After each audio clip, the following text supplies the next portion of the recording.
त्यांनी त्या बैठकीला यावं अशी विनंती आम्ही त्यांना केलेली आहे।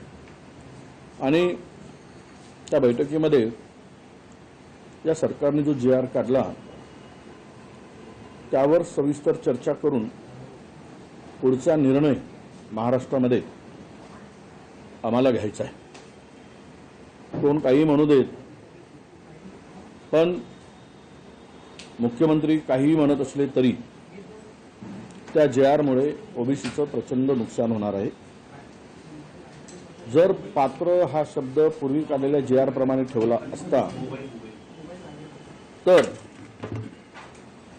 तर आपण म्हणू शकलो असतो की ज्यांच्या कुणबी नोंदी सापडल्या आहेत त्यांचा विरोध आम्हाला अजिबात नाही।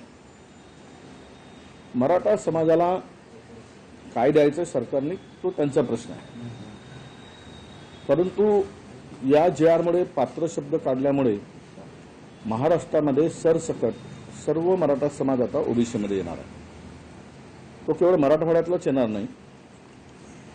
आणि म्हणून आमची भूमिका अशी आहे की राहुल गांधींनी जी भूमिका मांडली, राहुल गांधींची भूमिका होती की ज्या आरक्षणाची कॅप आहे, मर्यादा आहे, ती पुढे न्या, ती उठवा आणि जातनिहाय जनगणना करून ज्यांच्या त्यांच्या वाट्याला जे मिळेल लोकसंख्येनुसार ते त्यांना द्या। ही स्पष्ट भूमिका त्यावेळेस त्यांनी मांडली, त्या राहुलजींची आहे। परंतु त्याला अजिबात सरकार लक्ष देत नाही आणि असे नवीन नवीन सगळ्या समाजांना एखाद्या कॅटेगरीमध्ये घालून ते मुळात ओबीसीच्या मुळावर हे सरकार उठलेलं आहे, हे आता स्पष्ट झालेलं आहे। अच्छा, तुम्ही छगन भुजबळ असेल, प्रकाश शेंडगे असेल यांना फोन केलेले आहे, हे नेते येणार आहेत का? या व्यतिरिक्त काही प्रमुख नेते? तायवाडेंना तुम्ही निमंत्रण दिलंय? तायवाडेंची भूमिका जी पूर्वी होती ती आता आम्हाला दिसत नाही। त्यांच्या एका शब्दामुळे ते म्हटले की ओबीसीचं यामध्ये काहीही नुकसान होणार नाही।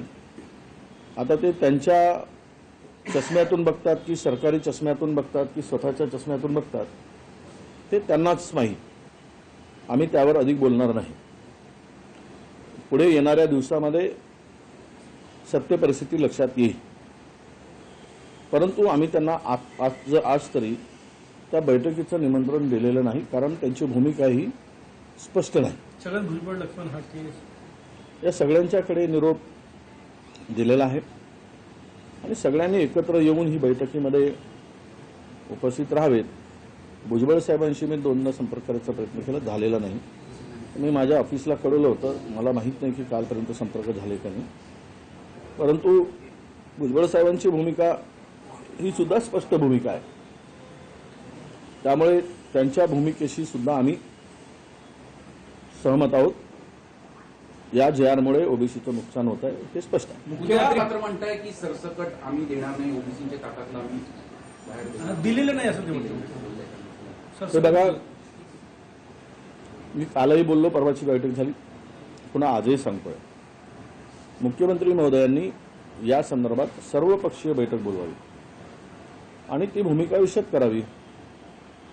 आम्ही येऊ जाऊ आणि मुख्यमंत्री महोदयांना सांगू की याचा काय परिणाम होतोय, त्यांचं म्हणणं काय आहे आणि आमचं म्हणणं काय आहे। जर त्यांच्या म्हणण्यानुसार समाधान होत असेल तर आम्ही लोकांच्या पुढे जाऊन सांगू, परंतु याचंही नुकसान होणार नाही, त्यांचंही नुकसान होणार नाही, यांनाही फायदा होईल, त्यांनाही फायदा होईल नाही, हे जे काही आहे हे दोनही समाजाला खेळवण्याचा प्रकार आहे।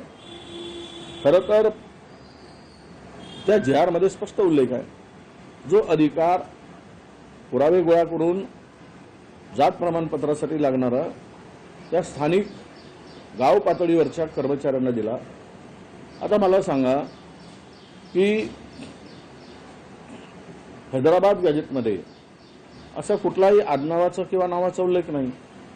त्यांनी एवढंच म्हटलं होतं की 9 लाख कुणबी आहेत आणि बाकी 22 लाखापर्यंत मराठी आहेत।